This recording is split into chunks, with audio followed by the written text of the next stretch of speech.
What is up, y'all? Welcome back to another video. What is up, everybody? Welcome back to I can't do it. I can't do a different intro. It's got to be the same. What is up, everybody? Welcome back to another video. Now, we're doing another free agent target, and this time, it is a cornerback that I thought would be perfect for the Lions. Turns out he might not be. That's Chris Harris. Let's get it started. All right, everybody. So Chris Harris Jr. is a cornerback for the Denver Broncos that is next up on our free agent targets. We've been doing these, and you guys seem to like them, and I appreciate the love that has been there. There's been 2 of them, so if you want to go check them out, we have done Javon Hargrave and Corey Littleton, and today we're looking at Chris Harris Jr., the cornerback from Denver, like I already said. Now, Chris Harris is a very popular corner because Darius Slay may be on his way out, potentially via trade. After hearing, the money that he wants, and he wants to be the highest paid cornerback, everybody's kind of like, no, we'll spend our money elsewhere. Maybe we'll go get Okuda or something. Or heck, maybe we'll go get Chris Harris Jr. But actually, even before that, he's always been a guy that's been really interesting. One reason, well, during the trade deadline, there was reports, rumors that, hey, we were interested in going after Chris Harris Jr., possibly trading Darius Slay. Neither of those things happened because the trade deadline was awful and it was so boring. But either way, nothing happened, and that's all that really matters. So we have shown some interest in Chris Harris Jr. The only problem is, I don't know if he makes sense for us this season, right? Okay, now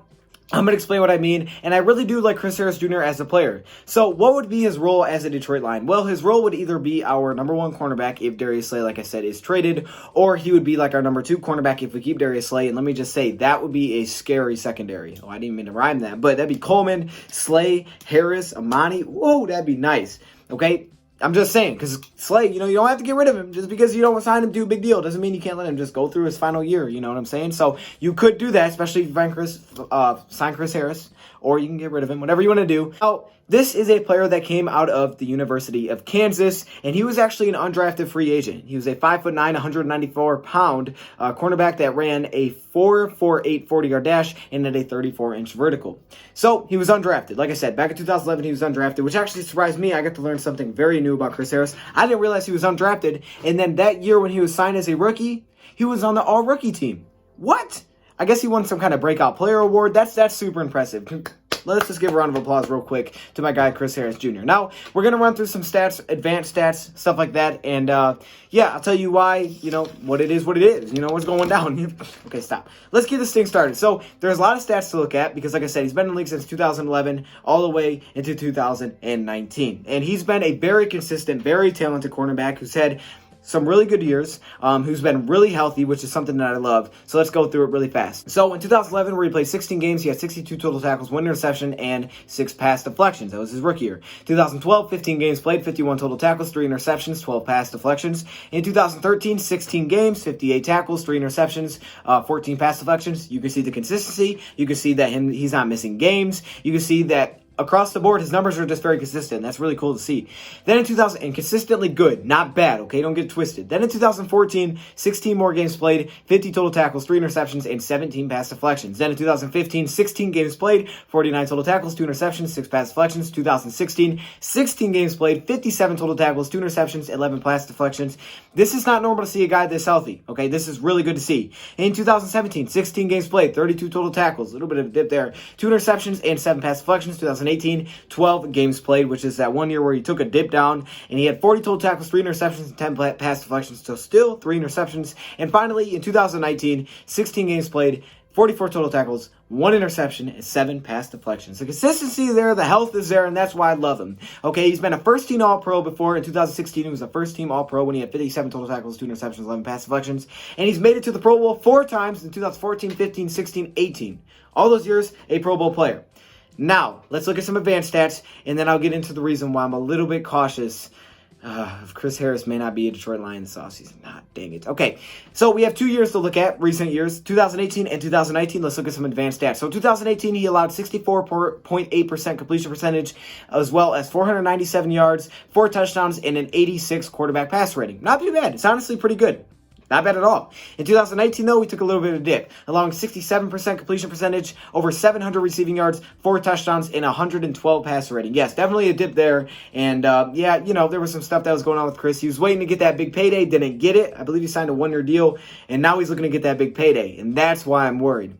He's a little bit older. I believe he's like a year or 2 older than Darius Slay. And the problem here is not that he's not healthy, because he is. It's not that he can't play man-to-man, because he can. And it's not because of the fact that he's just not a good cornerback, because he is.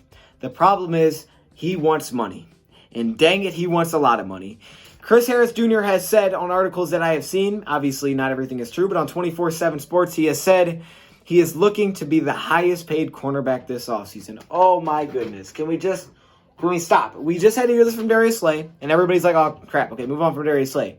And now I'm researching. This could be let me actually check how old some of these sources are. This one came out in May 28th of 2019.